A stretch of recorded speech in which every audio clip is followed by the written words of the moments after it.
I've spoken about Tantra many times, often disparagingly. This reflected my belief that at least part of the black magic that I had experienced was based in left-handed tantric traditions.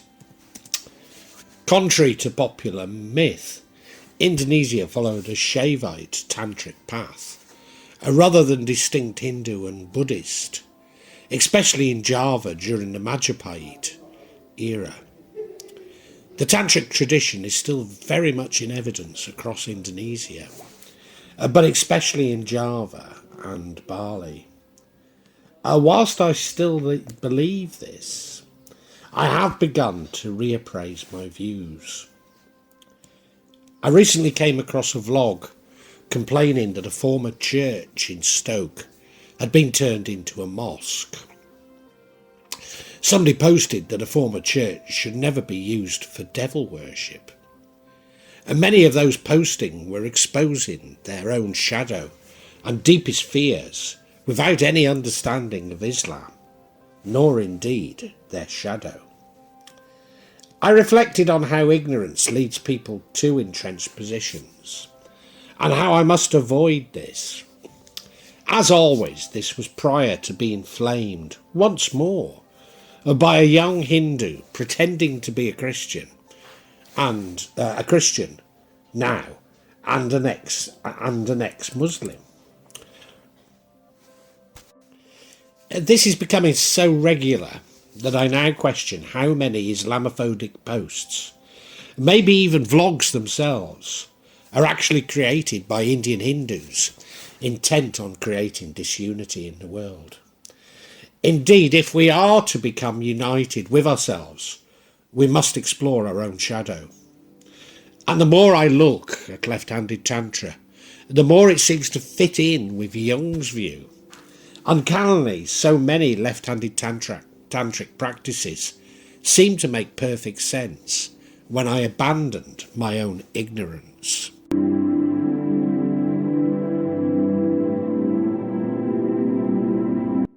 Tantra emphasises the importance of the lingam. From the Shaivite tradition, it's a short, cylindrical, pillar-like symbol of Shiva, made of stone, metal, gem, wood, clay, or indeed precious stones. It's often represented with a disc-shaped platform. The yoni, its feminine counterpart, consisting of a flat element, horizontal compared to the vertical lingam, and designed to allow liquid offerings to drain away for collection. The lingam is an emblem of generative and destructive power. It represents the male sexual organ.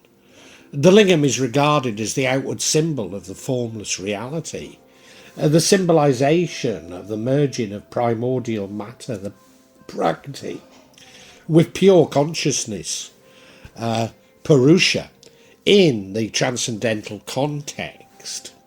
Yoni is a Sanskrit word that has been interpreted to mean the womb, the source, and the female organs of generation. It also connotes the female sexual organs and the I don't think I can say anymore, vul and uterus, or alternative, the origin, abode, or source of anything in other contexts. The yoni is a metaphor for nature's gateway of all births, particularly in the Shaktism and Shaivist traditions of Hinduism, as well as the esoteric Kuala and Tantra sects. Everything derived from the Divine Mother and how our own bodies represent this. But beyond this, we're connected to everything within the cosmos. A yoni, together with the lingam, is a symbol for prakriti, its cyclical creation and dissolution.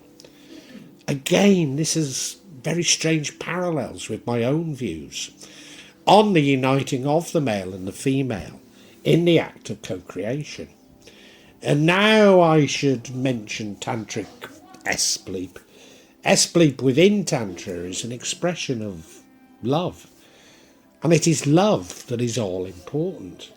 So Tantra emphasises the love of all of God's creation, even within its left-handed path manifestation. And when I first began to realise that I could heal others and change trajectories, I knew it was through love. But the purest way I could express love was through S and sexual desire. To my surprise, I found this to work, as the energy was so strong and pure. Indeed, the relationship between sexual bliss and divine bliss feels so close. Of course, this is the sexual magic promoted by Aleister Crowley, amongst others. But I have to wonder how many have escaped the atomization which limits its true power. What this teaches is that in Tantra, we question everything. Since the Enlightenment, everything has been atomized to the point of absurdity. Thus love and esbleep are seen as very different. Or how else could sexual violence exist? But Tantra emphasises the unity of love and S, even in its most transgressive practices. Indeed, the very preoccupation of New Agers with Tantric S is itself an act of atomization. It focuses on the how and not the why. It focuses on the mechanics and not the feelings. Just as so many of those posting on my Shams al-Marif vlogs want to know how to do this as effectively as possible, never questioning why they have these desires. Of course, this unity of love and S is at the very heart of co-creation.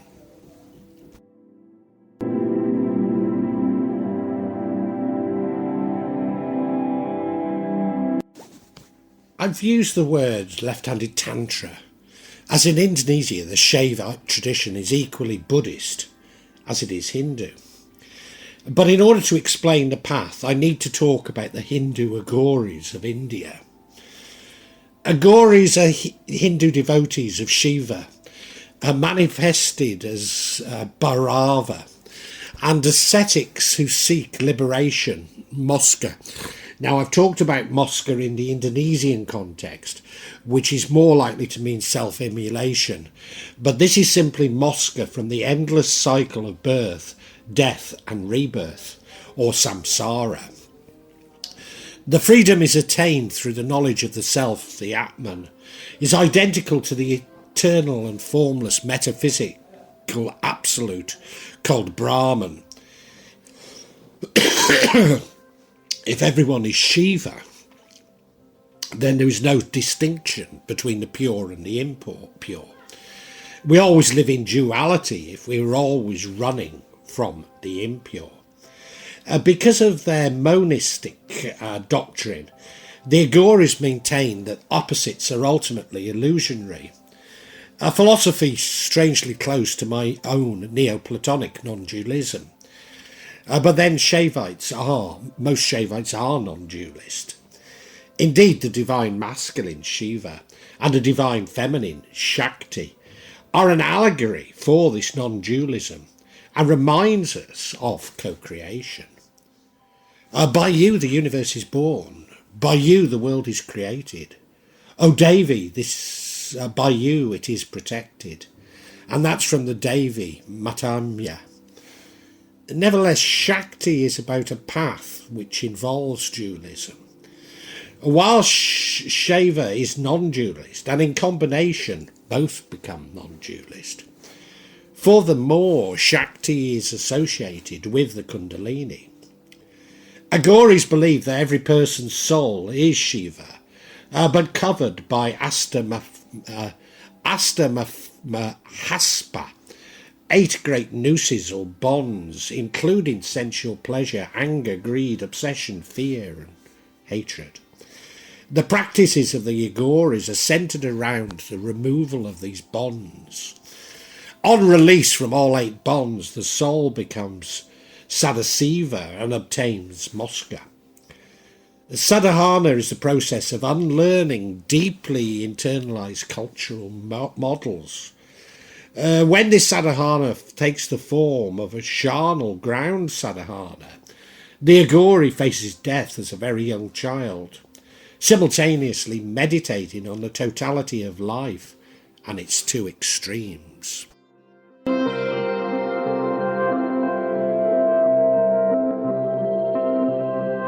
Rites involve asking the goddess to take possession of the human body. This is begun through purification, especially bathing, but also using mantras to remove any impure spirits. For the non-enlightened, we can detect impure spirits by unusual smells. Strangely, this is exactly how my wife identifies the presence of ghosts in our house, whilst I'm much more likely to hear or speak with them, even see them. Yantras are used to represent the deity, but yantras also represent the makeup of the human. Symbolically, the adept dies, releasing its impure elements via the top of the head. Then the female deity can enter the human body. Once the deity is visualized, the deity is ready to enter the adept. Often this is signified with hand movements. The adept can then worship the deity within him. Later she may be transferred by exhaling into a yantra. Whilst these elements of Tantra are most removed from my own path, they do have a very strong resonance with born-again Christianity. However, it does remind me that within my own tradition, we see these entities as neither good nor bad, and not to judge them, simply based on what they are.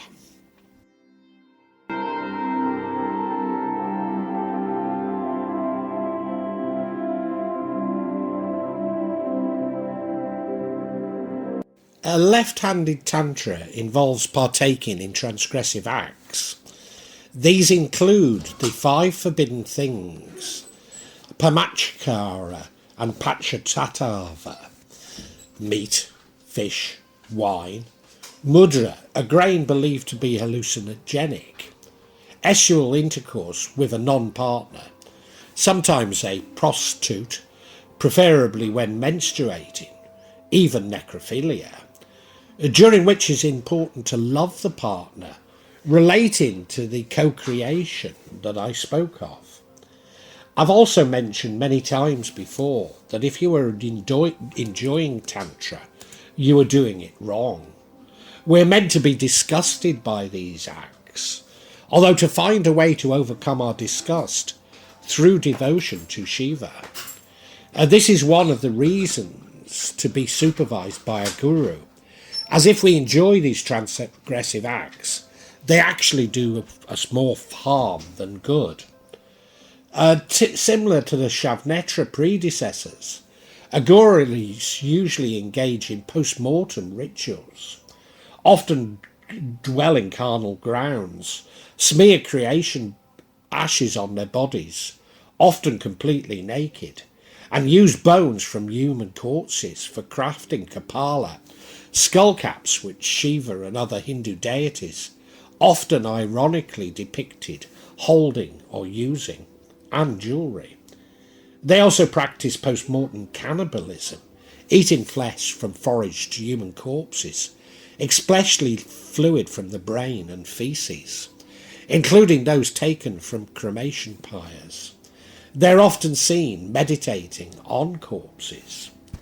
They're noted for their consumption of alcohol, I don't think I can say bis, in veneration of Shiva, datura or witch's blue, which frequently results in horrific hallucinations, cobra venom as soporific psychotropic in the correct quantity, but referring to the importance of the Kundalini, and mercury, a psychotropic given in a sense of invincibility and responsible for the white hair of some Agoris.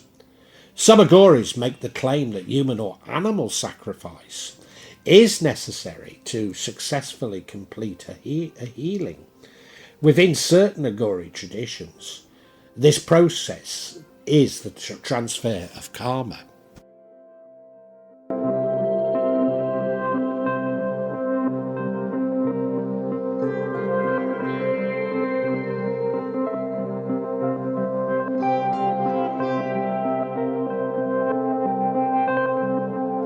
It is this element of Tantra that has most challenged me, and of course that is its intention.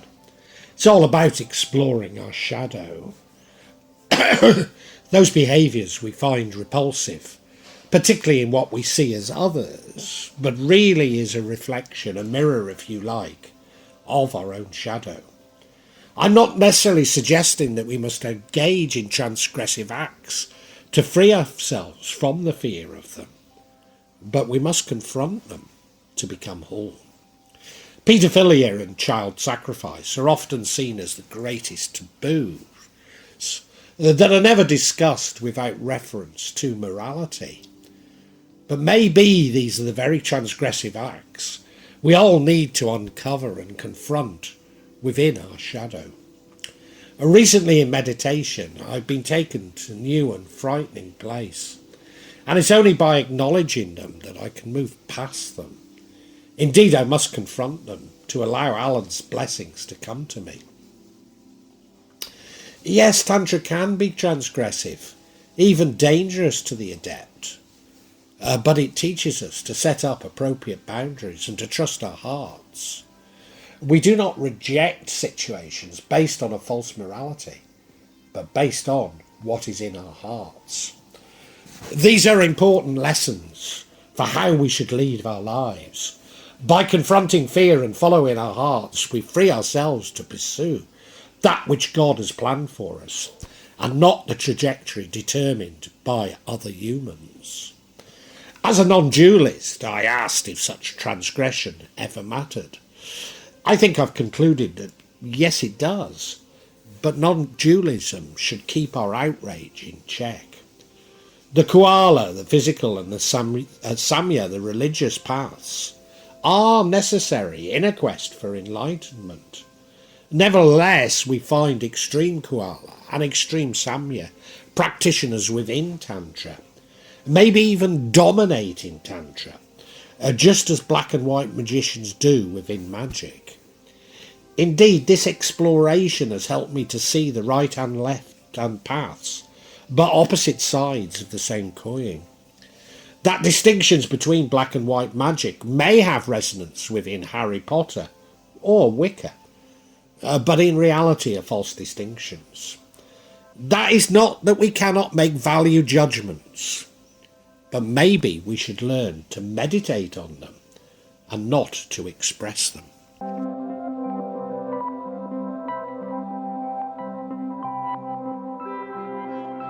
Yoga is important to Tantra, especially Kundalini yoga.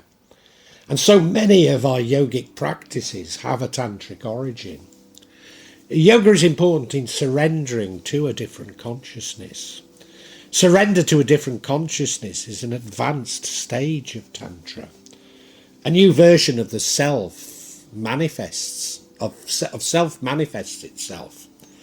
as a heightened consciousness. The life force prana being consumed by the Kundalini, taking away our desires, something I believe to be critical before we die. Thus we learn to unite the self outside of the physical body by harnessing our true desires and not the false ones mankind creates. Consciousness is everything. Consciousness is the self. There is no difference within this world. As I've mentioned many times, I believe that reality follows consciousness and not the obverse. But I have also often thought that the distinctions really don't matter. For example, whilst I maintain that what others see as external demons are actually within our own consciousness, I also recognise that ultimately it doesn't matter at all. Perhaps Tantra teaches us that what we call reality is a dreamlike state. This has so much resonance with the thoughts of Ibn Arabi that I'm so enamoured with. So a dream is not unreal, just a reminder that things are not as we believe them to be. What we see as reality is seen through a discriminatory intellect, not love. Maybe my real transformation is summed up by Rumi. Yesterday I was so clever I wanted to change the world. Today I'm wise, so I'm changing myself. Yes, Tantra reminds us not to judge and condemn, but to seek, to be the best as we can. And maybe that was the point of my own victimization by black magic, so that I could learn to submit to what is.